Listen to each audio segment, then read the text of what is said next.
खुदावंद यीशु मसीह के नाम में आपको सलाम।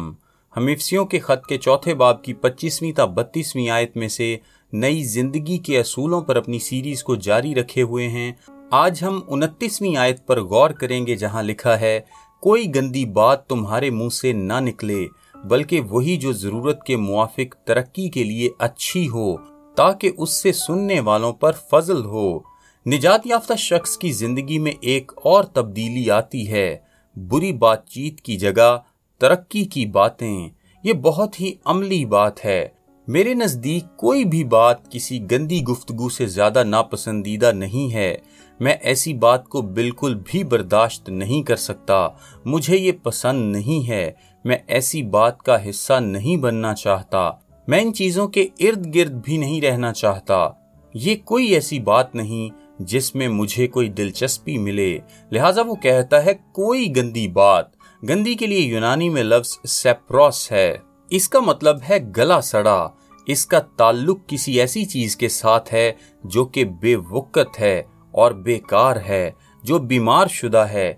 एक गली सड़ी सब्जी या कोई गला सड़ा फल एक ऐसी चीज होता है जो बेकार और बेवकत होता है। उससे बदबू आती है, वो नुकसानदेह होता है, वो किसी के लिए भी कुछ काम नहीं देता। दर हकीकत आप तो उसके करीब भी नहीं जाना चाहेंगे, खाना तो दूर की बात होगी। इस किस्म की गुफ्तगू की कोई जगह नहीं, चाहे ये नाजेबा मजाक हो, बदजुबानी हो, गलीज कहानियां या नाशाइस्ता बातें हों। एक मसीही की जिंदगी में इस सामान की कोई भी जगह मौजूद नहीं। मैं आपको याद करने के लिए एक आयत बताता हूँ। ज़बूर 141 उसकी 3री आयत लिखा है, ऐ खुदावंद मेरे मुंह पर पहरा बिठा, मेरे लबों के दरवाजे की निगहबानी कर। सुने, अगर यीशु आपके होंठों का निगहबान है तो फिर वही है जो ये तय करेगा कि बाहर क्या आएगा। गंदी बातचीत की कोई जगह मौजूद नहीं। मैं नाजेबा लतीफों में और गंदी बातचीत में कोई दिलचस्पी नहीं रखता। मैं ज़ूमानी फिक्रों में कोई दिलचस्पी नहीं रखता। मुझे नाशाइस्ता बातचीत और गलीज गुफ्तगू का कोई शौक नहीं है। मुझे इन चीजों से कतन कोई दिलचस्पी नहीं। कुलसियों के खत के 3रे बाब में इस बारे में बताया गया है, और पौलुस रसूल 3रे बाब में पुरानी चीजें खत्म कर देने के बारे में बात करते हुए 8वीं आयत में कहता है, मुंह से गाली बकना छोड़ दो। इन बातों की कोई जगह नहीं है। क्या आप एक बात जानते हैं? जब कोई भी शख्स इस तरह से बात करता है तो काफी हद तक अयां हो जाता है कि क्या हो रहा है, क्योंकि मत्ती की इंजील के 12वें बाब में लिखा है, क्योंकि जो दिल में भरा है क्या होता है, वही मुंह पर आता है। मुंह बोलता है और आप किसी के दिल के बारे में उन बातों से बहुत कुछ बता सकते हैं जो उनके मुंह से निकलती हैं। इफिसियों के खत के 5वें बाब की 3री आयत पर गौर करें। लिखा है, तुम में हरामकारी और किसी तरह की नापाकी या लालच का जिक्र तक न हो, और ना बेशर्मी और बेहुदा गोई, फाहश गुफ्तगू, गलीज या अहमकाना नागवार बातचीत के लिए कोई जगह नहीं। और आप रोमियो के 3रे बाब में जानते हैं, जहां पर ये इंसान के फितरी बिगाड़ पर गुफ्तगू करता है। ये बाब जाहिर करता है कि किस तरह से एक इंसान का बिगाड़ बातिन से शुरू होता है और उसके मुंह तक आता है और उसकी जुबान तक और उसके होंठों पर, और ये बाहर आ जाता है। इन सब से छुटकारा हासिल करें, और इसकी जगह जो आपको करना है वो ये है। 29वीं आयत में एक नए इंसान की गुफ्तगू की 3 खुसूसियात हैं। पहली, उसे तरक्की बख्श होना चाहिए, जो तरक्की के लिए अच्छी हो, तरक्की देने की खातिर अच्छी हो।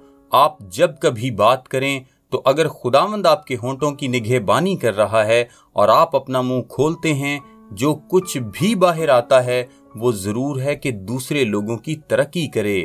तरक्की करने का मतलब है तामीर साजी करना। जरूर है कि ये उनको बेहतर बनाए। ये हौसला बख्श होना चाहिए, ये तकवीयत बख्श हो, ये रूहानी तौर पर तरक्की बख्श हो, रूहानी तौर पर मुस्बत हो, रूहानी तौर पर उन्हें तामीर बख्शता हो। जब आप बात करते हैं तो क्या ऐसा होता है? जब आप किसी के पास से गुजरें और वो चंद लम्हात के लिए आपसे बात करें, तो क्या वो यीशु मसीह में मजबूत वापस जाते हैं? क्या वो यीशु मसीह में तामीर पाकर जाते हैं? क्या ऐसा है जो वाकयातन होता है? ऐ माँ, दिन भर घर में जब आप अपने बच्चों के साथ होती हैं तो जो कुछ कहती हैं क्या वो तरक्की बख्श और तामीर साज है? ऐ बाप, जब आप अपने बच्चों को बाहर लेकर जाते हैं और आप उनके साथ दिन गुजारते हैं, जब आप उनके साथ बातचीत करते हैं, तो क्या जो कुछ होता है वो उनके लिए तरक्की बख्श और तामीर साज और मजबूत करने वाला और हौसला बख्श होता है? दूसरी बात, ये जरूरी होना चाहिए।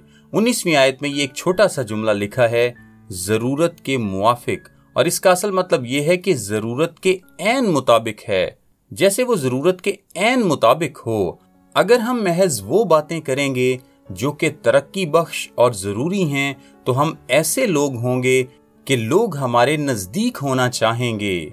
तीसरी बात 29वीं आयत के आखिर में है, पुरफजल लिखा है, ताकि उससे सुनने वालों पर फजल हो। जो कुछ आप कहते हैं, क्या इसमें ऐसी मिठास है जो बरकत का सबब है और मुतासिर करती है?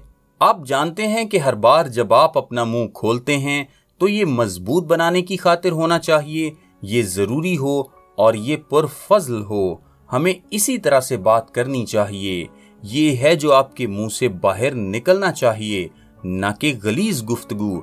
हमारे अंदर एक नया दिल है और एक नए दिल की कसरत से एक नई तर्ज की बातचीत निकलनी चाहिए। लूका की इंजील के 4 बाब की 22वीं आयत में जो लूका लिखता है वो मुझे बहुत पसंद है। लिखा है, और सब ने उस पर गवाही दी और उन पुरफजल बातों पर जो उसके मुंह से निकलती थीं ताज्जुब करके कहने लगे। मुझे ये बहुत पसंद है। जब यीशु अपना मुंह खोलता था तो पुरफजल बातें निकलती थीं, और जब वो बोलता था तो ये तरक्की बख्श था, ये जरूरी था और ये पुरफजल था। और अगर आप कुलसियों के खत के 3 बाब की 16वीं आयत के मुताबिक मसीह के कलाम को अपने अंदर कसरत से बसने देंगे, तो जब आप अपना मुंह खोलेंगे तो फिर ऐसा ही है जो कि आपके अंदर से भी बाहर आएगा। और अगर खुदावंद आपकी जुबान की निगहबानी करता है, और अगर खुदावंद है जो आपके होंठों का जिम्मा लेता है, तो आपकी बातें भी ऐसी ही हो सकती हैं। अपने अल्फाज का जायजा लें। कुलसियों का खत इस बारे में बताता है कि हमारी गुफ्तगू पुरफजल और नमकीन होनी चाहिए। आप जानते हैं कि दुनिया में बिगाड़ पाया जाता है और हमें उसके लिए नमक बनना है। आप जानते हैं कि जब कोई शय खराब हो जाए तो उस पर नमक लगा देते हैं और नमक बिगाड़ को रोक लेता है। इस बारे में क्या ख्याल है जब आप बोलते हैं? क्या आप बिगाड़ का हिस्सा हैं या क्या आप बिगाड़ को रोकते हैं? क्या आप नमक हैं या फिर खराबी का महज एक और हिस्सा? जब आप अपना मुंह खोलते हैं तो क्या आप वो नमक हैं जो खराबी को रोकता है, या फिर आप महज खराबी का एक हिस्सा हैं? ये सोचने की एक बात है। मेरा नाम ताबिश काजी है और ये पैगाम आपको डिलीवर्सिस की जानिब से पेश किया गया है। हम सोमवार से जुमा यानी हफ्ते में 5 दिन इंग्लिश, उर्दू और ऑडियो में ऐसे पैगामात व्हाट्सएप सर्विस के जरिए भेजते हैं। अगर आप अपने नंबर पर यह सर्विस हासिल करना चाहते हैं तो अभी अपना नाम और शहर का नाम लिखकर 0333 80 20 972 973 या फिर 974 पर व्हाट्सएप मैसेज करें। खुदा आपको बरकत दे। आमीन।